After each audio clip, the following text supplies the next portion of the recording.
Bullshit. Instinct got you here. Insight takes you further. It's the No Bullshit Marketing Show. I'm Dave Mastovich. In this episode, we're going to talk about the real cost of relying on quick opinions, gut feel, and small group conversations when it comes to marketing decisions. When marketing fails, it's not usually because of a lack of talent or a lack of creativity. When marketing fails, it's usually because leaders relied on assumptions instead of insights and expertise. Marketing is still the one function where someone can put a stop to it or put the brakes on because they said, I just don't like it, or I don't like how that looks or how that sounds, instead of relying on insights and expertise. It's the one business function where the gut wins out over data, insights, and expertise regularly. You're watching or listening to this because you want to grow. Whether you want to grow your sales, your marketing, your recruiting, your retention, or you want to grow personally. Yet you've already grown and got to this point. And when you've made major growth and had success and you built something, usually it was because of a combination of your instincts and insights and expertise from others around you. Yet time and time again, I've observed leaders relying almost solely on instincts when it comes to marketing strategy and marketing decisions and creative and messaging and storytelling. Well, marketing is behavioral. Marketing is psychological. And marketing is also emotional. And those dynamics demand that you listen rather than guess. They demand insights over instinct. They demand expertise over assumptions. So let's talk about what you can do to leverage your instincts, insights, and expertise that you have at your disposal to drive growth through marketing. It starts with better understanding and better defining who your target markets really are. Now, this one is something that I've had the opportunity to help company after company after company change their growth trajectory by using RIP, something that I have built over decades, and it began when we were doing the turnarounds of various hospitals and then building and growing one of the largest healthcare systems in the world. But then I applied this same IP to universities, to manufacturers, to SaaS companies, to professional services companies. And this IP is around what is called the 4-5-6 segmentation model. So this is the first step for you to take to benefit from not just your instincts, but also to benefit from insights and expertise, so you can take your marketing to another level to drive growth in sales, growth in your people and your culture, and growth yourself. The 4 in the 4-5-6 segmentation model is about the 4 requirements of effective segmentation. It's got to be measurable. It's got to be actionable. It's got to be specific, and it's got to be substantial. Now, all 4 of those are the requirements when you drill down any of your target markets. I've seen many companies not have it be really measurable. They've just kind of said, we want to get people that are growth-minded. Well, how are they going to even measure that? And is it substantial? Sometimes people will say, they go to their 7th target market, and you're like, if you got that to be where it would be the best it could be, it's going to be 1.4% of your business.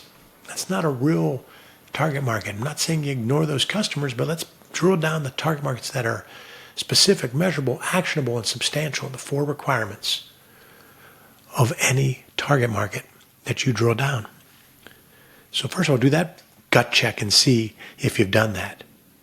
Specific, measurable, actionable, substantial. And there are 5 types of segmentation. I'm going to go through these and I'm going to bet that you're not applying all of them. First, you're applying is demographic. Sure. Demographic is age, income, etc. Most people are doing that to some degree, but maybe not as well as they need to. The second is geographic. Most people are probably doing some geographic.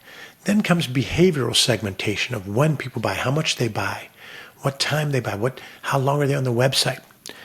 Then there's psychographic, which ties in lifestyle, personality profile, mindset. After psychographic, you've got to think about B2B. And B2B has what's called firmographic. And firmographics in B2B, business-to-business marketing, are factors like revenue, size of company. Do they have a purchasing department? Do they have an in-house department doing what you're selling? These are all part of firmographics. So that is the 5 in the 4, 5, 6 segmentation model. Then it comes down to the 6 in the 4, 5, 6 segmentation model. And the 6 is the 6 right fit target markets that everyone has to address and drill down for their specific company and market. The 6 right fit target markets are current and prospective customers. Interestingly, many companies focus mostly on prospective customers with their sales outreach, their lead gen, even a lot of their marketing and positioning. They neglect current customers who can be spoken to, asked what they thought, and tailored messages for. So number 1 and number 2 are current and prospective customers or clients.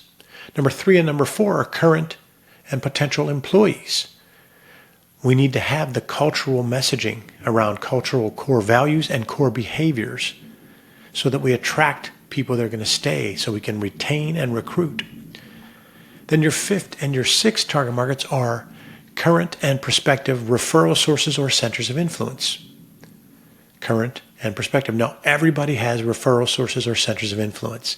It's much clearer in healthcare because everybody knows that you get a healthcare referral, a prescription, a referral. But it happens in B2B companies, it happens in professional services firms, and you get reviews on B2C companies. So there's current and prospective centers of influence, influencers, or referral sources. So now you've got the 4, 5, 6 segmentation model in hand. So I want to simplify it and say it's not about trying to memorize the 4, 5, 6. It's about this, common sense. The common sense is you've got to narrow down your target markets so that they're real and significant so they can be meaningful. A lot of people just won't stop. They're afraid to omit a target audience. So they end up saying, we have 6 tiers. Really? You probably have 3, maybe 4. So that's the first thing. That's what the 4 and the 5 come down to, and saying do these and make sure you've got multiple characteristics, attributes, variables, whatever you want to call them. And an attribute, characteristic, or variable could be we want 25 to 35-year-old women who make a certain income, work in certain professions, and live a certain place. Those are all characteristics, attributes. Don't get it complicated. Don't worry about the phraseology I'm using. Then you take those 6 areas that often get neglected. Current clients are often forgotten from a marketing and positioning standpoint. Prospective clients, we're spending a lot of time trying to sell them. Current employees often don't know the core values and core behaviors, the core behaviors being important, because how you define innovate is different than how every other person defines innovate. So you have to say, a core behavior that emphasizes innovation is this. A core behavior that emphasizes adapting is this. And then it has to be communicated. Employees have to be educated. But then external employees potential employees also have to be positioned to. They have to have their own story. They have to be targeted.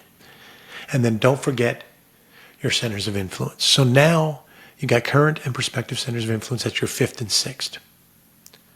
So when we do this segmentation to get your right fit target markets, it's not simple, but it is straightforward. It's not easy, but it's doable and manageable. Does it require some outside help? Probably. In most instances, having an outside perspective on that brings a lot of value.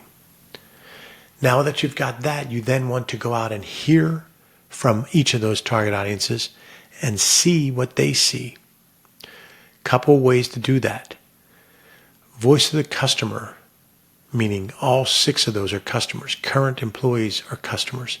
Prospective employees are customers. Current customers are customers, and prospective customers are customers. So are referral sources. So voice of the customer means qualitatively going out and talking to them, or quantitatively, or both. But why I say qualitatively is that eliminates the concern about the length of this research project and the cost of it. We can make something happen with qualitative research to get you tangible voice of the customer to hear what they're saying and understand what they're thinking.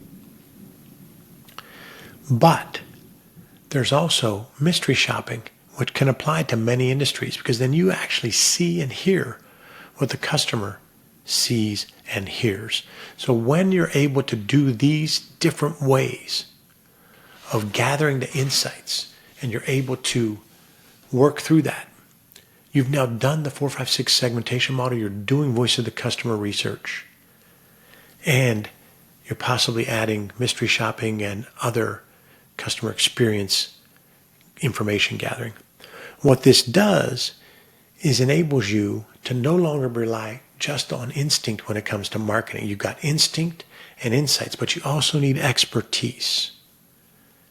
And that same leader that doesn't hesitate to bring in a financial expert to go beyond their own internal financial and accounting team, that same person that doesn't have a problem bringing in an operational expert to go beyond their team to kind of help enhance a process or engineer something new, struggles with getting the expertise they need from a marketing standpoint. So what we want to do is first take you away from just instincts to instincts and insights by doing the 4-5-6 segmentation model and then doing systematically gathering of insights through customer experience research. That gets you instincts, which you already had, gets you insights, which you likely haven't had to that level. But then we want you to get expertise too. We want you to have marketing expertise that is strategic, creative, actionable. What does this really mean? And what's a real world example? Well, I've seen sales team after sales team after sales team after sales team have a completely different growth trajectory after we've narrowed down their target markets more appropriately and had it drilled down to give them something that they could actually work from and make a difference on, and combine that with sales messaging built around what your customers think and feel, what your customers see and hear. I've seen that do a couple of things. The first thing is, once you have all that, your peak performing salespeople, which typically are probably 20% to maybe a third of your team, they grow sales even more. Then your middle of the pack people, they improve. The third piece is those who are the fakers or really need to get on with their life's work see that that's the case, and so does leadership and management, because now they have the tools, they have the weaponry, because they've got their target audience, their list drilled down much more specifically and in a way they can act on it. They have sales messaging based on what the customer really wants and thinks and feels. And they've got a touches campaign to use to make an emotional impact and drive further along in the sales cycle. I've seen it happen again and again and again. The second thing that happens, that I've seen happen again and again and again, regardless of industry, healthcare, professional services, manufacturing, energy, financial wealth management, you name it, I've seen it happen, both that sales aspect, but also on your positioning and your marketing side. What I've seen on that side is I've seen leadership think that attribute A and attribute B are the two most important things we do, and that's what our customers buy us for.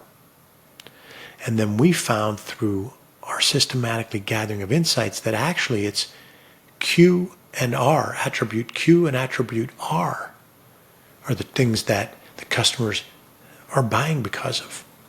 So that becomes a frustration for the leaders. They're, no, I don't believe it, I don't believe it. But over time, there's discussion, there's strategy, and there's compromising and collaboration. And I've seen time and time again, when you shift the narrative around what the customer thinks and feels, that the results are significant growth in prospects and leads, significant growth in closes, significant growth in sales, but also it impacts recruiting and retention, because now you're talking about what really matters to your company and what matters to your customers, and it helps internal team and external potential team members to be clearer. So it helps drive culture, helps drive recruiting and retention. Happens again and again and again across industry, regardless of size of company. So that's why it's really important to understand that real marketing runs on data, insights, and expertise. Without it, your messaging will fail, your sales will fail. You have to listen first, then lead with what your audience actually needs and wants. So you listen first, then lead with what your audience actually wants and what your audience actually needs. That's what happens when we take it away from instinct, which is what got you here, and insight that will take you further. When you're able to take and make marketing decisions based on a combination of your instincts, systematically gathered insights, and marketing expertise, you will stand out from the pack and you will drive significant growth, top line growth, bottom line growth, cultural growth. Thanks for listening to another episode of the No Bullshit Marketing Show. More to come.